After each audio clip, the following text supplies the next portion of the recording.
एक बड़ा सा विला जो भूमि के एक बड़े क्षेत्र में बनाया गया है और आसपास से अलग है। विला का एक बड़ा पैमाना, विला आधुनिक शानदार डिजाइन जिसमें खुली जगह और प्रकृति के करीब है। पूर्ण विला में लिविंग रूम, कई बेडरूम, बगीचे और निजी पूल बना हुआ है। उसी विला के बाहर एक बड़ा सा बोर्ड पर नाम लिखा हुआ था, ओबेराय विला। गर्मी का दिन और दोपहर का वक्त के साथ साथ चिलचिलाती तेज धूप में ओबराय विला के बाहर एक गाड़ी आके रुकती है और उसमें से एक हैंडसम लड़का बाहर आता है। 6 फुट 2 इंच उसका कद, गोरा रंग, उसकी भूरी आंखें, तीखी नाक, पतले होंठ और चेहरे पर बियर्ड। उसके हैंडसम चेहरे पर इस वक्त बेहद गुस्सा नजर आ रहा था। वो गुस्से से अपने कार से उतरा और सीधा विला के अंदर गया। उसके अंदर आते ही उसकी नजर एक कमरे के बंद दरवाजे पर गई, जहां बहुत से सर्वेंट खड़े थे और एक लड़की उस डोर पर जोर जोर से खटखटा रही थी। वहीं सारे सर्वेंट के चेहरे पर परेशानी साफ दिख रही थी। तभी वो लड़का लंबे कदमों के साथ उनकी तरफ बढ़ता है। उसके जूतों की आवाज सुन सारे सर्वेंट अपना सिर घुमा के उसे देखते हैं, फिर अपना सिर झुकाकर एक साइड हो जाते हैं। वहीं वो लड़की जब उस लड़के को देखती है तो डर की वजह से उसका चेहरा सफेद पड़ जाता है और उसके सिर पर पसीने आने लगते हैं। लड़का अपनी गुस्से भरी नजर उस पर डालता है और अपनी कठोर आवाज में बोलता है, मैंने तुम्हें यहाँ आने से मना किया था, तुम क्यों आई? उसकी कठोर आवाज सुन लड़की डरते हुए, अबीर, वो तो मैं। उसके इतना बोलते ही अबीर गुस्से से चट। उसकी गुस्से से भरी आवाज सुन लड़की के मुंह से एक भी शब्द नहीं निकलते हैं और वो चुपचाप वहां से दूर हट जाती है। उसके हटते ही अबीर एक गहरी सांस लेके डोर पर नॉक करता है। Aarush, it's me, open the door.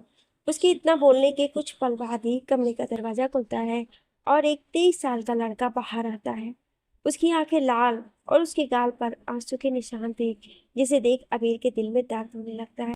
Aarush अबीर का हाथ पकड़कर उसी कमरे के अंदर उसे खींच के कमरे का दरवाजा बंद कर देता है। आरुष अबीर से, भाई, आप आप उस सेल्वी से शादी नहीं करेंगे ना? वो मुझे बिल्कुल नहीं पसंद है। उसने मुझसे कहा है कि आप उसे शादी कर मुझे पागल खाने भेज देंगे। ये सब वो बहुत अटक अटक के बोल रहा था, और वो भी किसी छोटे बच्चे की तरह। उसकी बात सुन अबीर उसे अपने गले से लगाकर उसके सिर को सहला के बोलता है, बच्चे, तुझे मुझसे दूर कोई नहीं कर सकता। और रही सेल्वी से शादी की बात, तो अगर तू नहीं चाहता तो मैं उसे शादी से कभी नहीं करूंगा। अबीर की बात सुन आरुष खुश हो जाता है और अबीर से अलग होकर अपनी आंखों में चमक के साथ उसे देखता है। सच्ची भाई?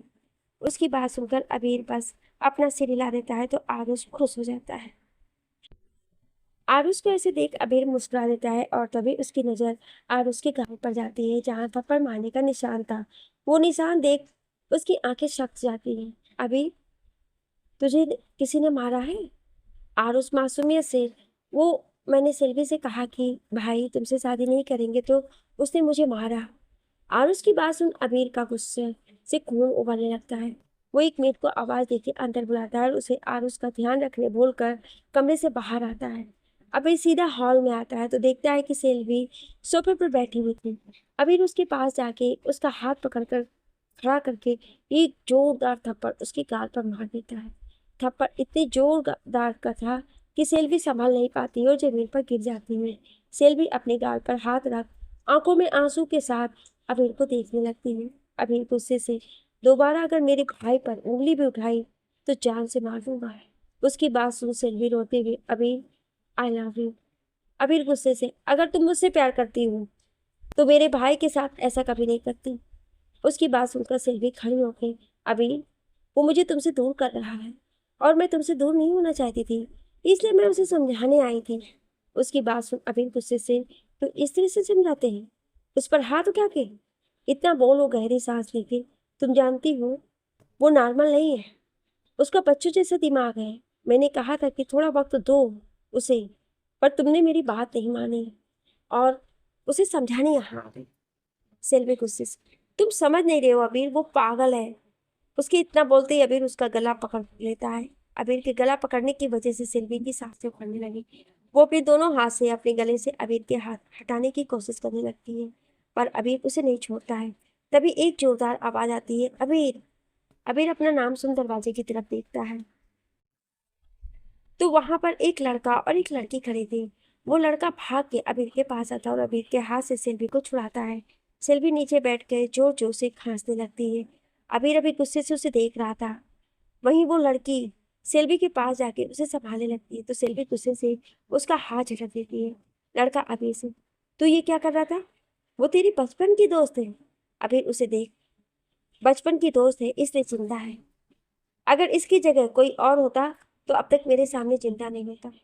उसे इतने गुस्से में देख लड़का उसे सोफे पर बैठा देता है। वहीं सेल्वी जल्दी से उठ के रोते हुए वहां से चली जाती है। जो लड़का लड़की आए थे वो अबीर के दोस्त अमेय और निशा थे।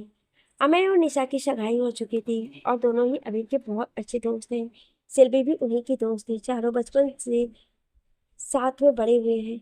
यहाँ तक कि पढ़ाई भी चारों ने साथ में की है। अबीर के पेरेंट्स के डेथ के बाद वो इन तीनों के साथ ही ज्यादा रहता था। वहीं सेल्वी अबीर से प्यार करती थी पर अबीर के लिए वो उसकी सिर्फ दोस्त थी। पर सेल्वी के पेरेंट्स और अमय निशा के बहुत समझाने के बाद अबीर ने उसे शादी करने का फैसला लिया था। पर अबीर का भाई आरुष, जिसकी मानसिक स्थिति सही नहीं थी, वो था तो 23 साल का पर उसका दिमाग 10 साल के बच्चे की तरह था। आरुष पहले ऐसा नहीं था पर एक एक्सीडेंट के बाद वो ऐसा हो गया था। और उसी एक्सीडेंट में अबीर और आरुष ने अपने पेरेंट्स खोए थे। आरुष को सेल्वी बिल्कुल पसंद नहीं थी इसलिए अबीर भी सेल्वी से शादी के लिए इनकार कर देता है। पर जब ये बात सेल्वी को पता चलती है तो वो गुस्से से आरुष से बात करने के लिए आती है। पर जब आरुष उसकी बात नहीं सुनता है तो सेल्वी गुस्से से उस पर हाथ उठा देती है। और अबीर दुनिया में सबसे ज्यादा अपने भाई आरुष से प्यार करता था। इसलिए सेल्वी के आरुष के साथ बुरा व्यवहार करने से अबीर को बहुत गुस्सा आ जाता है। अबीर गुस्से से सोफे पर बैठा हुआ था और अमय निशा उसे शांत कराने की कोशिश कर रहे थे। तभी आरुष वहां आता है। आरुष आके जब अमय और निशा को देखता है तो खुश हो जाता है और भाग के उसके गले लग जाता है। आरुष को देखकर अबीर जल्दी से अपना गुस्सा शांत कर लेता है। आरुष अबीर के बगल में बैठकर उसे देखता है, भाई आपने फिर से गुस्से किया? आरुष की बात सुन अबीर गहरी सांस लेके, नहीं बच्चे मैं ठीक हूँ। अबीर की बात सुन आरुष, भाई मुझे बहुत भूख लगी है, ये बोलते हुए वो बहुत मासूम लग रहा था। जिस वजह से अबीर बस उसे देखकर अपने पास बुलाकर उसे अपनी सीने से लगा लेता है। तभी आरुष, भाई मुझे सच में बहुत भूख लगी है, उस चुड़ैल से लड़ते हुए मेरी सारी एनर्जी खत्म हो गई। उसकी बात सुन निशा और अमय हंसने लगते हैं। वहीं अबीर के चेहरे पर भी एक हल्की मुस्कान आ जाती है। अबीर मेट से आरुष और बाकी सबके लिए खाने का इंतजाम करने को बोलता है और खुद फ्रेश होने अपने कमरे में चला जाता है। अबीर अपने कमरे में आके सीधा बाथरूम में जाके साबा कर उसके नीचे खड़ा हो जाता है। गुस्सा करने की वजह से उसका सिर तप रहा था और जब उस पर सावर का ठंडा पानी गिरा तब जाके अबीर को थोड़ा अच्छा महसूस हुआ। उसके आंखों के सामने उसके माँ पापा के साथ बिताए पल घूमने लगे। कितनी खुश थी वो तब तक जब तक उसके पापा ने राजनीति में जाने का फैसला नहीं किया। राजनीति में जाने के बाद जब उन्होंने समाज की भलाई करनी शुरू की तो उन्हें धमकी से भरे कॉल आने लगे। पर सबको इग्नोर कर वो अपना काम करते थे। और एक दिन अबीर जब लंदन में था तब उसे अपने पेरेंट्स के एक्सीडेंट की खबर मिली। अबीर जल्दी ही वापस आया, तब तक उसकी माँ की डेथ हो गई थी। अबीर जब अपने पापा से मिलने गया तब वो आखिरी सांस ले रहे थे। उन्होंने अबीर से आरुष का ख्याल रखने को कहा और अपनी सांस छोड़ दी। अबीर ने जब डॉक्टर से आरुष के बारे में पूछा तब उसे पता चला कि आरुष के सिर पर गहरी चोट लगी है जिस वजह से वो कोमा में चला गया है। अबीर ने अपने माँ पापा का अंतिम संस्कार किया और तभी उसे राजनीति में जुड़ने को कहा गया। पर अबीर ने सीधा मना कर दिया और अपना बिजनेस संभाला। अबीर के पेरेंट्स के साथ हुई घटना के बाद उसने अपने भाई और घर की सिक्योरिटी बढ़ा दी थी। वहीं आरुष एक हफ्ते बाद कोमा से बाहर आया पर उसके सिर पर चोट लगने की वजह से उसका दिमाग अब 10 साल के छोटे बच्चे के जैसा हो गया था। इतना होने के बाद भी अबीर पर हमले होने लगे थे जिस वजह से उसने अपने और आरुष की सिक्योरिटी और बढ़ा दी थी। अबीर सारा लेके वाशरूम से बाहर आता है फिर क्लोजेट में जाके अपनी एक टी शर्ट और लोअर पहन लेता है। अबीर अपने कपड़े पहनकर नीचे आता है। डाइनिंग टेबल पर अमय और निशा के साथ आरुष बैठा हुआ अपना खाना एंजॉय कर रहा था। अबीर भी अपनी जगह पर आके बैठ जाता है। आरुष उसे देखकर मुस्कुरा देता है और खुद उसके पेट पे खाना सर्व करने लगता है। उसकी हरकत देख सब मुस्कुरा देते हैं। कुछ वक्त बाद आरुष अपने कमरे में जाके सो जाता है। वहीं अबीर, अमय और निशा स्टडी रूम में थे। अमय अबीर, जो कि कमरे के शीशे के विंडो से बाहर देख रहा था, उसके पास आके उसके कंधे पर हाथ रखकर बोलता है, अबीर। अबीर उसकी तरफ पलट के देखने लगता है तो अमय आगे बोलता है, तुझे आरुष के लिए एक अच्छी मेड चुननी चाहिए जो उसका अच्छे से ख्याल रखे। अमय की बात सुन अबीर, मैंने कोशिश की थी पर वो अपने पास किसी को आने नहीं दे। अमय की बात सुनने सर, पर अभी कुछ तो करना होगा। आयुष की हालत सही नहीं है। तुम दिन भर उसके साथ नहीं रहते हो, इसलिए उसे संभालने वाला कोई होना चाहिए। उसकी बात सुन अभी सोफे पर बैठकर अपने सिर को पीछे सोफे पर लगाकर बोलता है, वो माने तब तो। उसकी बात सुन अमय उसके पास बैठ गई। अभी तू ये काम कर, कल संडे है तो तू आरुष को लेके घुमाने जा। उसे घूमना पसंद है तो उसका मूड अच्छा हो जाएगा और तब तू उसे इस बारे में बात कर लेना। अमय की बात सुन निशा भी उसके हाँ में हाँ मिलाती है। वहीं अबीर को भी उसका आइडिया अच्छा लगता है तो वो भी मान जाता है। रात का वक्त ओबेरॉय विला में अबीर और आरुष डिनर करने डाइनिंग टेबल पर बैठे हुए डिनर कर रहे थे। तभी अबीर आरुष को देख, आरुष कल हम घूमने जा रहे हैं। अबीर की बात सुन आरुष की आंखें चमक उठती और वो खुशी से चहकते हुए, सच में भाई, हम कल घूमने जा रहे हैं? आप सच बोल रहे हैं ना? उसे इतना खुश देखकर अबीर भी खुश हो जाता है। आरुष खुश होके, भाई हम कल कहाँ घूमने जाएंगे? अबीर खाना खाते हुए, तुम जहाँ कहोगे हम कल वहां जाएंगे। उसकी बात सुन आरुष और खुश हो जाता है और बोलता है, हम ना हम ना भाई कल बहुत जगह घूमने जाएंगे। हम कल मॉल में जाएंगे, फिर मूवी भी देखेंगे और हम ना गेम भी खेलेंगे।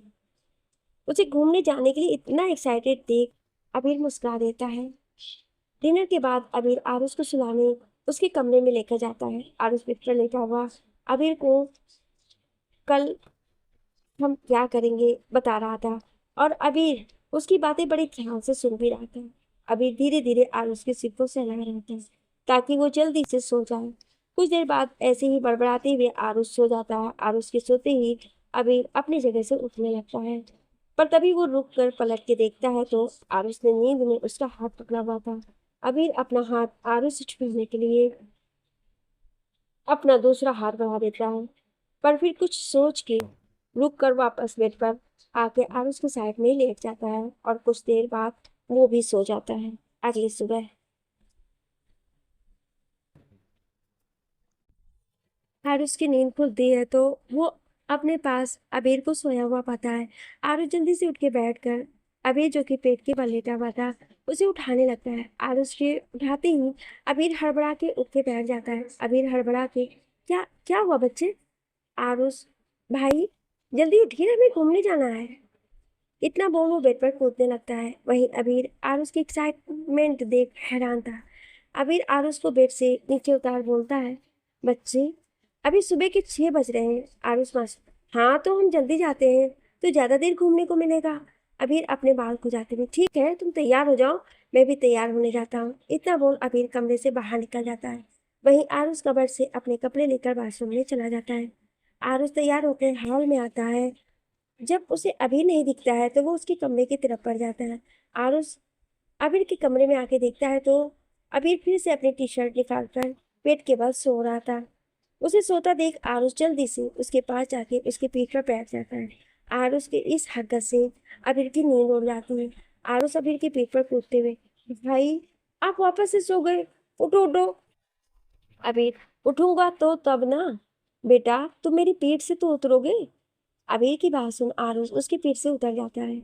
अबीर खड़े होके, तुम जाके ब्रेकफास्ट कर लो, मैं तैयार होके आता हूँ। आरुष, भाई जल्दी जल्दी आना, ओके। इतना बोल आरुष कमरे से बाहर चला जाता है। वहीं अबीर बाथरूम में चला जाता है। अबीर तैयार होके नीचे आता है जहाँ आरुष कब से एक्साइटेड होके उसका इंतजार कर रहा था। जहाँ आरुष ने रॉयल ब्लू टी शर्ट के साथ ब्लैक जीन्स पहनी थी, वहीं अबीर ने व्हाइट टी शर्ट के साथ ब्लू जीन्स पहनी थी। दोनों अपने अपने सेट लगाते हैं। जहां अबीर अपने मोबाइल से अपने असिस्टेंट अमृत को कॉल कर सारी सिक्योरिटी चेक करने को बोलता है। जब अमृत कंफर्म करता है कि सिक्योरिटी सही है तब अबीर आरुष को लेके अपने विला से बाहर निकलकर अपनी कार में बैठ जाता है। अबीर की कार में अमृत कार ड्राइव कर रहा था और अबीर आरुष के साथ बैक सीट पर बैठा हुआ था। उसकी कार के आगे दो कार और पीछे दो कार थी, जिसमें उसके गार्ड उन दोनों की सिक्योरिटी के लिए थे। अबीर आरुष के साथ बहुत सी जगह घूमता है, जिसमें वो मॉल में और पार्क में घूमते हैं। शाम के वक्त वो पार्क में थे, उनके बॉडीगार्ड उनसे कुछ दूरी पर थे। तभी अबीर को एक इम्पोर्टेंट कॉल आता है। वो आरुष को देखता है, जो खेलने में बिजी था। अबीर कॉल अटेंड कर बात करने लगता है। अब उसकी पीठ आरुष की तरफ हो जाती है। वहीं आरुष जो खेल रहा था, उसकी नज़र एक पतंग पर जाती है जो कट गई थी। आरुष उस पतंग को देखकर उसे पकड़ने का उसको पीछा करने लगता है। आरुष कटी पतंग का पीछा करते हुए अपने आजू बाजू ध्यान ही नहीं देता और वो सीधा मेन रोड पर पहुंच जाता है। पार्क में अबीर अपना कॉल कट कर जैसे ही आरुष को देखने को पलटता है, आरुष को अपनी जगह ना देखकर अबीर घबरा जाता है। वो जल्दी से उस तरफ भाग के जाता है जहां आरुष खेल रहा था। अबीर यहाँ वहां देखता है। जब उसे आरुष कहीं नहीं मिलता है, तो वो गुस्से से अपने बॉडीगार्ड को आवाज देता है। उसके बॉडीगार्ड जो पार्क के बाहर थे, वो जल्दी से अबीर के सामने आके खड़े हो जाते हैं। अबीर गुस्से से चिल्ला के, आरुष कहाँ है? अबीर का सवाल सुन सभी बॉडीगार्ड डर जाते हैं और यहाँ वहाँ देखने लगते हैं। अबीर चिल्ला के, जाओ और जल्दी ढूंढो उसे। अबीर के चिल्लाते ही सारे बॉडीगार्ड जल्दी से आरुष को ढूंढने लगते हैं। दूसरी तरफ आरुष जो रोड के बीचों बीच में आ गया, तब तक उसने पतंग पकड़ ली। पतंग पकड़ते ही वापस जाने के लिए मुड़ता है तो अपने आसपास बहुत सारी तेज गाड़ियां आती जाती देख घबरा जाता है। अचानक उसके सामने कुछ धुंधला धुंधला दिखने लगता है, जिसमें वो एक कार में है और बाद में कार का एक्सीडेंट हो जाता है। बहुत सी कार उसके पास तेजी से आ रही थी, जा रही थी। वहीं उनके हॉर्न की आवाज़ सुन आरुष अपने दोनों कान पर हाथ रख लेता है। तभी एक बॉडीगार्ड की नज़र आरुष पर जाती है। वो भागते हुए अबीर के पास आता है। अबीर जो परेशान होके पार्क में आरुष को ढूंढ रहा था, बॉडीगार्ड जल्दी से उसके पास आके सर रोड की तरफ इशारा कर, छोटे सर वहाँ है। बॉडीगार्ड की बात सुन अबीर भाग के उस तरफ जाता है। यहाँ आरुष अभी वैसे ही खड़ा था, तभी रोड के साइड अबीर आता है। आरुष को ऐसी रोड के पीछे फंसा देख वो घबरा जाता है और उसे आवाज़ देने लगता है, पर आरुष का ध्यान उसकी तरफ नहीं जाता है। तभी अबीर की नज़र आरुष के पास आ रहे एक ट्रक पर जाती है। ट्रक को आरुष के करीब आते देख अबीर के दिल की धड़कन थम सी जाती है। वो जल्दी से आरुष की तरफ दौड़ जाता है, पर तब तक ट्रक आरुष के करीब आ जाता है। पर इससे पहले वो ट्रक आरुष से टकराता कोई आके आरुष को खींच लेता है। किसी के खींचने से आरुष उसके साथ रोड के किनारे जमीन पर गिर जाता है। अभी जो ट्रक को आरुष के पास देख रुक गया था, वो भी भागता हुआ आरुष के पास पहुंचता है। अबीर देखता है आरुष उठ के बैठ गया था, पर वो घबराया हुआ लग रहा था। अबीर जल्दी से उसके पास जाके उसे अच्छे से चेक करता है, फिर उसे कस के अपने गले लगा लेता है। इससे तो उसकी आंखें नम थी। आरुष को खोने का सोचकर ही उसकी धड़कन रुक गई थी। अबीर आरुष को खुद से अलग कर उसके चेहरे को अपने हाथ में पकड़कर, आरुष तू ठीक तो है ना?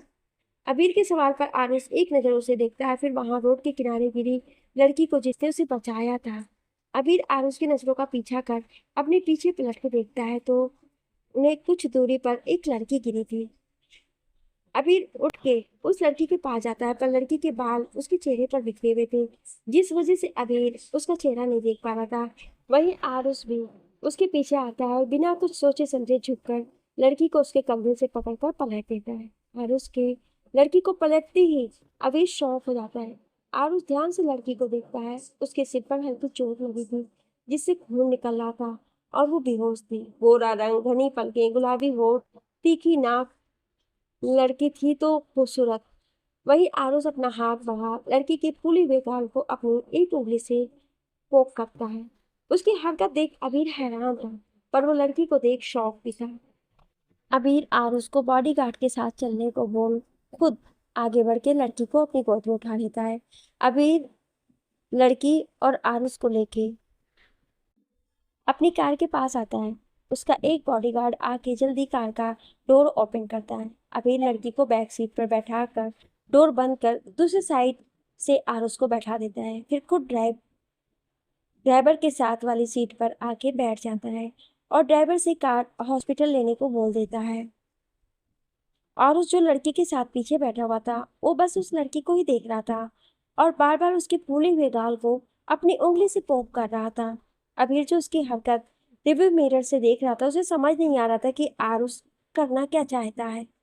कुछ देर में अबीर की कार हॉस्पिटल के बाहर थी। अबीर कार से उतरकर पीछे का डोर खोल लड़की को उठाकर बाहर निकल हॉस्पिटल की तरफ बढ़ जाता है। आरुष भी उसके पीछे पीछे ही जाता है। अबीर लड़की को हॉस्पिटल के अंदर लाके एक स्ट्रेचर पर लिटाकर बॉडीगार्ड से डॉक्टर को बुलाने को बोलता है। डॉक्टर आने तक आरुष अभी उस लड़की को ही देख रहा था। कुछ देर में डॉक्टर आते हैं और वार्ड बॉय को लड़की को वार्ड में लेके जाने को बोलते हैं। जैसे ही वार्ड बॉय लड़की की स्ट्रेचर को पकड़ता है, आरुष उसे गुस्से से घूरता है और उसका हाथ हटा देता है। उसकी हरकत देख अबीर के साथ बॉडीगार्ड भी हैरान थे। तभी अबीर आरुष को हटाकर वार्ड बॉय को इशारा करता है, तो आरुष अबीर से छूटकर जल्दी से उस लड़की के स्ट्रेचर के सामने अपने दोनों हाथ फैलाकर खड़ा हो जाता है। अबीर आरुष के पास जाके आरुष उसका ट्रीटमेंट होना जरूरी है। अबीर की बात पर आरुष आप और कोई नहीं। अबीर उसकी बात सुन हैरान था, पर अभी वो कुछ ना बोल लड़की के स्ट्रेचर को लेकर वार्ड तक आता है। आरुष भी अबीर के साथ स्ट्रेचर को पकड़कर चल रहा था। लड़की को वार्ड में लेके जाते हैं और उसका चेकअप शुरू कर देते हैं। यहाँ अबीर आरुष को लेके एक डॉक्टर के पास आता है, उसे पूरा चेक करने के लिए बोलता है। अबीर आरुष का चेकअप होने के बाद उसके साथ लड़की के वार्ड के बाहर आता है। तभी डॉक्टर भी लड़की के वार्ड के बाहर आते हैं। अबीर उन्हें देखकर कैसी है वो? डॉक्टर ठीक है, बस सर पर हल्की सी चोट और कुछ खरोंच थी। लड़की को होश भी आ गया है, तो आप चाहें तो मिल सकते हैं। इतना बोल डॉक्टर चली जाती है। वहीं अबीर के कुछ बोलने से पहले आरुष जल्दी से वार्ड के अंदर चला जाता है। अबीर आज आरुष के हरकत से हैरान परेशान था। अबीर अपना मोबाइल निकालकर कॉल करता है। वार्ड के अंदर आरुष जैसे ही वार्ड के अंदर आता है, वो देखता है लड़की बेड पर बैठी हुई थी और नर्स उसे ड्रिप लगा रही थी। आरुष जल्दी से उसके पास आता है और बेड पर बैठ जाता है। आरुष के ऐसे अचानक से आ जाने से लड़की घबरा जाती है। वहीं आरुष लड़की को देखने लगता है और फिर अपना हाथ आगे बढ़ा देता है, उसके नाक को अपनी उंगली से टच करता है और फिर से उसकी गाल पर अपनी उंगली से पोक करता है। लड़की उसकी उंगली पकड़कर, आरुष ये मैं ही हूँ। उसकी बात सुन आरुष खुश होकर उसके गले लगकर पालक बोलता है। पलक मुंह बना के, आरुष पालक नहीं पलक, इतना बोल वो उसके पीठ को थपथपा देती है। आरुष और पलक दोनों बातें ही कर रहे थे कि तभी वार्ड का दरवाजा खुलता है। आरुष और पलक दोनों उस तरफ देखते लगते हैं, तो अमृत अंदर आता है। अमृत को देख पलक की आंखें बड़ी हो जाती हैं। वहीं आरुष उसे घूरने लगता है। अमृत चल के पलक के पास आने लगता है, तो आरुष अपनी जगह से खड़े होके अपने दोनों हाथ फैलाकर उसे पलक के पास आने से रोक देता है। आरुष की हरकत देख अमृत चौंक जाता है। वहीं ये सब बाहर कांच के गिलास से देख रहा अबीर को समझ नहीं आ रहा था कि क्यों आरुष पलक के लिए इतना प्रोटेक्टिव है। अमृत आरुष से, आरुष सर मुझे बस पलक से कुछ बात करनी है। अमृत की बात सुन के भी आरुष नहीं हटता है, तो पलक बोलती है आरुष उसे आने दो। पलक की बात सुन आरुष जल्दी से हट जाता है। वहीं उसकी एक एक हरकत अमृत और अबीर को झटके दे रही थी। अमृत पलक के पास आके मुस्कुराते हुए, कैसी हो पलक? पलक उसे घूरते हुए, काम की बात करो। पलक की बात सुन अमृत के चेहरे से मुस्कुराहट गायब हो जाती है और वो बोलता है, तुमने आज आरुष सर की जान बचाई, उसके लिए अबीर सर ने तुम्हें थैंक यू कहा है और ये चेक आगे करते हुए कुछ पैसे। इसके आगे वो कुछ बोलता उससे पहले पलक वो चेक लेके उसके कई टुकड़े में फाड़ कर अमृत की तरफ फेंक कर गुस्से से दरवाजे की तरफ इशारा कर, निकलो यहाँ से। उसकी बात सुनकर अमृत का चेहरा काला पड़ जाता है। वहीं आरुष खुश हो जाता है। अमृत अपनी जगह से खड़ा होकर चुपचाप वार्ड से बाहर निकल जाता है। अमृत वार्ड से बाहर आते ही उसे अबीर मिलता है, जिसके चेहरे पर कोई एक्सप्रेशन नहीं थे। अमृत उसे सारी बात बता देता है, तो अबीर बस अपना सिर हिला देता है। अमृत वहां से चला जाता है और अबीर वहीं आरुष के वार्ड से बाहर आने का इंतजार करने लगता है। जब बहुत देर तक आरुष बाहर नहीं आता है, तो वो अबीर खुद वार्ड की तरफ बढ़ जाता है। अबीर वार्ड का दरवाजा खोल अंदर आता है, तो देखता है कि आरुष पलक की गोद में सिर रखकर सो गया है और पलक उसके सर को सहलाते हुए बैठे बैठे सो गई है। अबीर गहरी सांस लेके आगे बढ़ता है और आरुष के पास आके उसे जगाने लगता है। अबीर के जगाने के कुछ ही देर में आरुष उठ भी जाता है, तो अबीर उसे शांत रहने का बोल उठने को बोलता है। आरुष उठ के उसके पास आता है तो अबीर उसे अपने साथ वार्ड के बाहर लेके जाने लगता है, पर दरवाजे तक पहुंच वो रुक कर पीछे पलट के पलक को देखता है। फिर कुछ सोच के उसके पास वापस आके उसे अच्छे से सुला के आरुष को लेके वार्ड के बाहर निकल जाता है। अबीर आरुष को लेके हॉस्पिटल से घर आ जाता है। आरुष नींद में होने की वजह से कुछ नहीं बोलता है और घर आके सीधे अपने कमरे में जाके सो जाता है। अबीर भी अपने कमरे में आके अपना टी शर्ट निकाल कर बाथरूम में चला जाता है।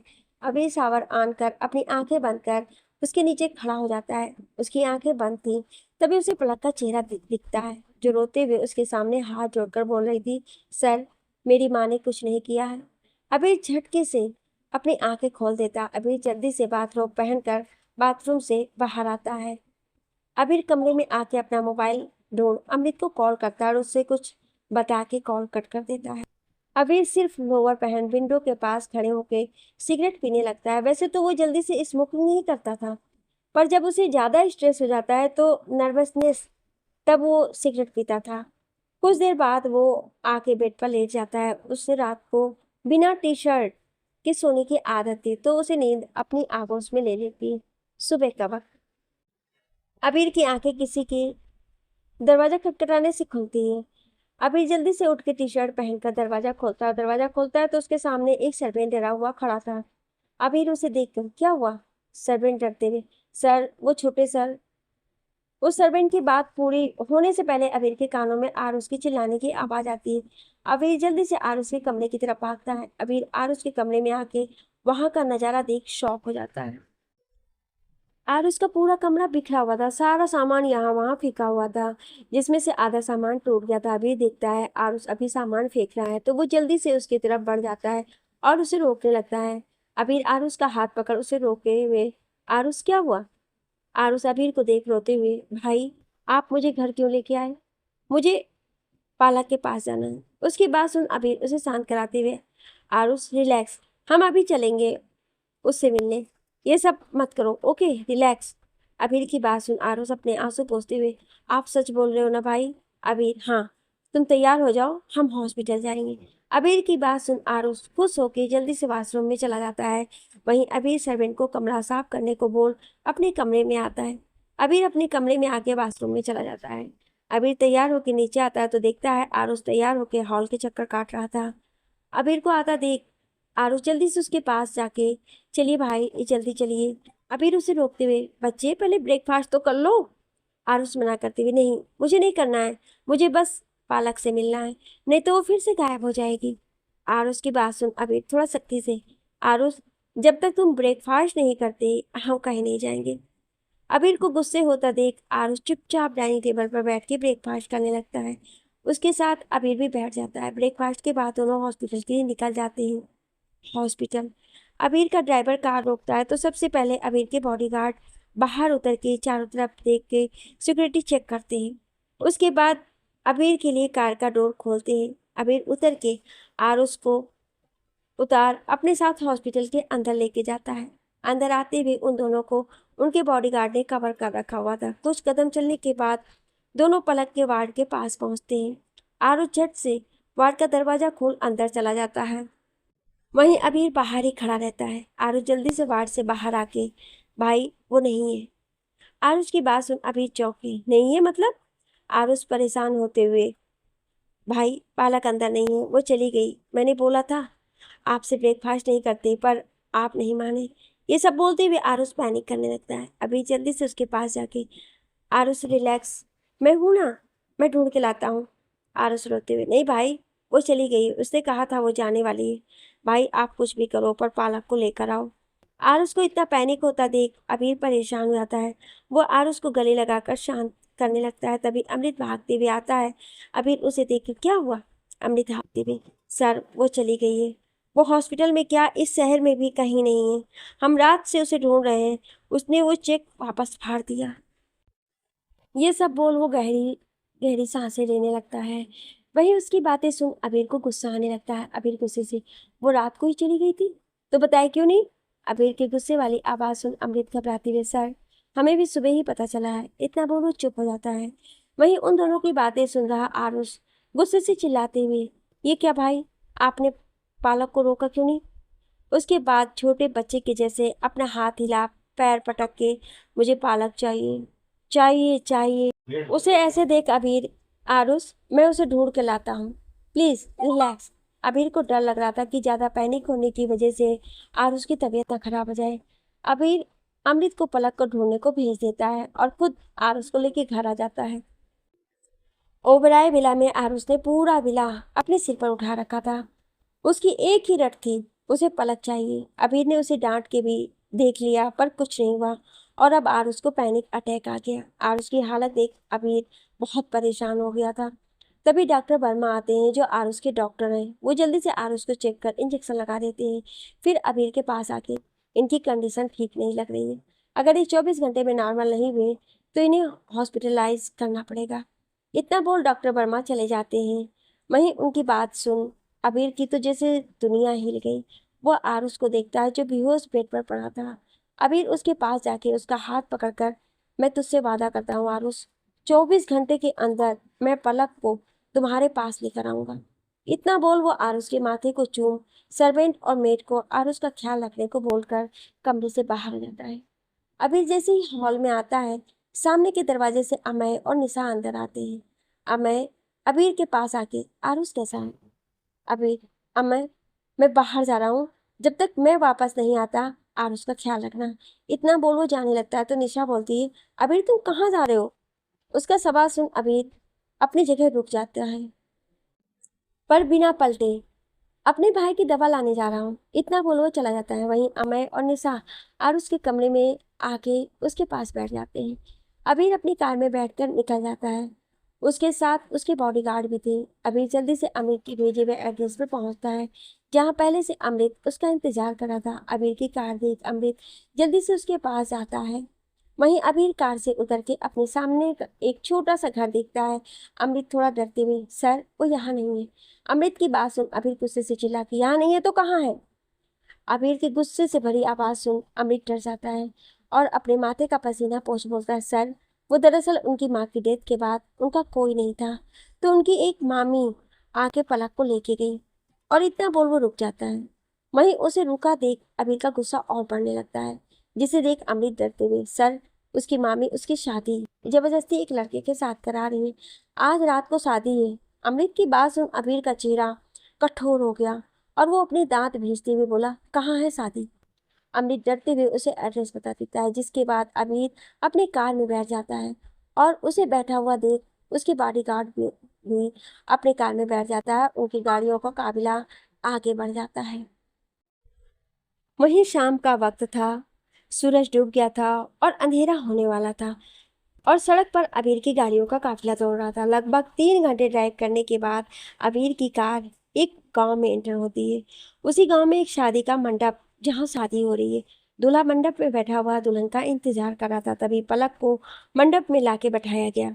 पलक दुल्हन के जोड़े में बहुत खूबसूरत लग रही थी। लाल जोड़ा, माथे पर मांग टीका के साथ माथा पट्टी, आंखों में काजल, होठों पे डार्क लिपस्टिक, नाक में बड़ी सी नथ, गले में हार, दोनों हाथों में भरी हुई चूड़ियां, कमर में कमरबंद, कानों में बड़े झुमके, बालों का जूड़ा बना, उसमें गजरा लगा हुआ था। चेहरे पर हल्का मेकअप किया गया था और सिर पर लाल दुपट्टा ओढ़ रखा था, पर उसकी आंखों में नहीं, उसके चेहरे पर शादी की खुशी दिख रही थी। उसके चेहरे पर और आंखों में सिर्फ दर्द और सूनापन नजर आ रहा था। तभी पलक की मामी पंडित जी को शादी की रस्में शुरू करने को बोलती है। उनकी बात मान पंडित जी ने मंत्र शुरू ही किए थे कि अचानक बहुत सी गाड़ियां वहां आ गईं। गाड़ी में से कुछ बॉडीगार्ड बाहर निकले और सबको घेर लिया। उनके पास गन थी, जिस वजह से सब डर रहे थे। वहीं उनमें से बीच वाली कार से अबीर उतरता है और सीधा मंडप की तरफ बढ़ जाता है, जहां सब अपने आसपास का माहौल देख डरे हुए थे। वहीं पलक भावहीन होके ऐसे मंडप में बैठी थी जैसे कुछ हुआ ही ना हो। अबीर मंडप में आके एक नजर पलक को देखता है, फिर अपनी गन निकालकर दूल्हे पर तान देता है और उसे हटाकर खुद मंडप में बैठ जाता है। अबीर की इस हरकत पर वहां खड़े सभी लोग शॉक हो जाते हैं। वहीं अमृत को तो झटका लग जाता है, पर डर की वजह से सब चुप रहते हैं। वहीं अबीर पंडित जी को गन दिखाकर मंत्र पढ़ने का इशारा करता है, जिसे पंडित जी डरते हुए शादी की रस्में कराने लगते हैं। कुछ देर बाद दूल्हा दुल्हन को फेरे के लिए खड़ा होने को बोलते हैं, तो अबीर पलक का हाथ पकड़कर उसे खड़ा कर फेरे लेता है। 7 फेरे होने के बाद पंडित जी अबीर को मंगलसूत्र देके पलक को पहनाने को बोलते हैं। अबीर जल्दी से मंगलसूत्र लेके पलक को पहना देता है। उसके बाद पंडित जी सिंदूर आगे करते हैं, जिससे लेकर अबीर पलक की मांग में सिंदूर सजा देता है। अबीर के ऐसा करते ही पलक की आंखें बंद हो जाती हैं और उसके आंखों से आंसू की एक बूंद उसके गाल पर आ जाती है। जितने भी लोग वहां खड़े थे और ये शादी देख रहे थे, वो सब शौक होके अपनी आंखें बड़ी करके सब देख रहे थे। अबीर पलक को देख, आरुष को तुम्हारी जरूरत है। अबीर की बात सुन पलक अपनी पलकें उठाकर अबीर को देखने लगती है, तो अबीर उसका हाथ पकड़कर उसे अपने साथ मंडप से लेके जाने लगता है। तभी दूल्हा जिसे पलक की शादी होने वाली थी, वो अबीर को रोकने के उसके सामने आ जाता है। वो लड़का अबीर को घूरते हुए, मेरे ही गांव में आके मेरे ही दुल्हन के साथ मेरे ही मंडप में शादी कर, तुझे लगता है तू जिंदा जा पाएगा? जोगिंदर नाम है मेरा, मैं तुझे छोड़ूंगा नहीं। अबीर को जल्द से जल्द पलक को लेके आरुष के पास पहुंचना था, इसलिए वो एक जोगिंदर को धक्का देके आगे बढ़ने लगता है। पर तभी उसे पलक के कदम रुकते हुए महसूस होते हैं। वो पलट के देखता है तो जोगिंदर ने पलक का दूसरा हाथ पकड़ रखा था। उसकी हरकत देख अबीर का गुस्सा अब साथ में आसमान पर पहुंच जाता है। वो आगे बढ़कर जोगिंदर ने जिस हाथ से पलक का हाथ पकड़ा था, वो हाथ पकड़कर मोड़ देता है, जिससे जोगिंदर की एक दर्द भरी चीख निकल जाती है और उसके हाथ से पलक का हाथ छूट जाता है। अबीर अपने एक बॉडीगार्ड से जोगिंदर को संभालने को बोल पलक का हाथ पकड़कर कार की तरफ बढ़ जाता है। अबीर पलक को जल्दी से कार में बैठाकर कार को जल्दी से घर की तरफ लेने को बोलता है। उसका मन बहुत बेचैन हो रहा था, उसे आरुष की फिक्र हो रही थी। वहीं अबीर एक नज़र पलक को देखता है। पलक वैसे ही बैठी हुई रहती है, उसके चेहरे पर कोई एक्सप्रेशन नहीं थे, वो बस विंडो से बाहर देख रही थी। आधी रात का वक्त अबीर की कार ओबेरॉय विला के सामने रुकती है। अबीर कार से उतरकर पलक की तरफ का डोर खोलकर उसका हाथ पकड़कर उसे उतार के सीधा घर के अंदर की तरफ बढ़ा देता है। अबीर पलक को लेके जैसे ही आता है, कुछ सर्वेंट की नजर उन दोनों पर जाती है तो वो हैरान रहते हैं कि अबीर ने शादी कर ली। अबीर पलक को लेके सीधा आरुष के कमरे के अंदर जाता है। अबीर और पलक आरुष के कमरे के अंदर आते ही कमरे में बैठे अमय और निशा उनकी तरफ देखने लगती हैं। अबीर और पलक को ऐसे देख दोनों शॉक होके अपनी जगह से खड़े हो जाते हैं। वहीं अबीर उन दोनों को इग्नोर कर पलक को लेके आरुष के पास जाके, आरुष उठ, देख मैं पलक को लेकर आ गया, अब उठ।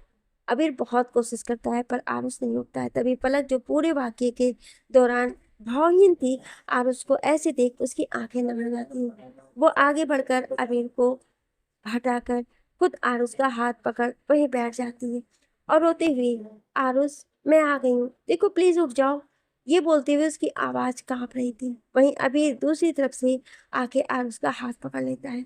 पलक आरुष के हाथ को चूमकर, आरुष क्या तुम मेरी बात नहीं मानोगे?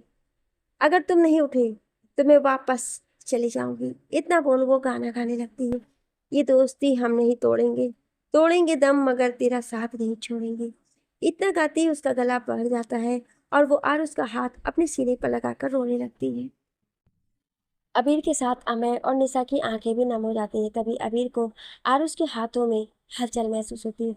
वह आरुष के चेहरे को देखने लगता है तो उसकी आंखों की पुतलियां हिलती हुई दिखती हैं। अबीर आरुष के पास जाके उसका नाम पुकारता है तो पलक भी उसे देखने लगती है। तभी आरुष धीरे धीरे अपनी आंखें खोलता है।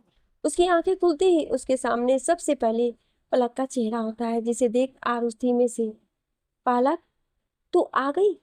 उसकी बात सुन पलक रोते हुए, आरुष इट्स पलक नॉट पालक। उसकी बात सुन आरुष मुस्कुरा देता है और बोलता है, पर मैं तो तुझे पालक ही बोलूंगा। उसकी बात सुन सबके चेहरे पर मुस्कान आ जाती है। वहीं आरुष अबीर को देखने लगता है और बोलता है, मैं जानता था मेरा भाई अपना वादा जरूर पूरा करता है। उसकी बात सुन अबीर झट से उसे गले लगा लेता है, पागल लड़के, तूने डरा दिया था मुझे। उसकी बात सुन आरुष मुंह बना लेता है। आरुष उठ के बैठ जाता है। अब वो ध्यान से पलक को देखता है। शादी का जोड़ा, सुहागन के गहने, गले में मंगलसूत्र, मांग में सिंदूर। आरुष पलक को देख, पलक तूने शादी कर ली? आरुष के इस सवाल पर पलक की आंखें बड़ी जाती हैं और वो अबीर को देखने लगती है। अमय और निशा भी अबीर को देखने लगते हैं। आरुष भी अबीर को देखने लगता है तो अबीर उसकी आंखों में देखती हुए, मैंने ही पलक से शादी, पलक अब तुम्हारी भाभी है। इतना बोल वो चुप होके आरुष को देखने लगता है। क्योंकि उसे नहीं पता था कि आरुष के मन में पलक के लिए क्या फीलिंग है। वो अंदर से थोड़ा डर भी रहा था। वहीं अबीर की बात सुन अमय और निशा शॉक थे। वो दोनों अपनी आंखें फाड़े अबीर और पलक को देख रहे थे, पर अबीर और पलक आरुष को देख रहे थे। अबीर डर रहा था, वहीं पलक को भी घबराहट हो रही थी। वो इतना तो जानती थी कि वो आरुष की सबसे अच्छी दोस्त है, पर क्या आरुष उसे भाभी के रूप में एक्सेप्ट करेगा? आरुष के चेहरे पर कोई एक्सप्रेशन नहीं थी जिसे पता लगाया जाए कि उसके मन में क्या चल रहा है। आगे की कहानी जानने के लिए सुनिए अगले भाग में। क्या आप अगला भाग सुनना चाहते हैं तो कमेंट में यस जरूर लिखिएगा। Thank you.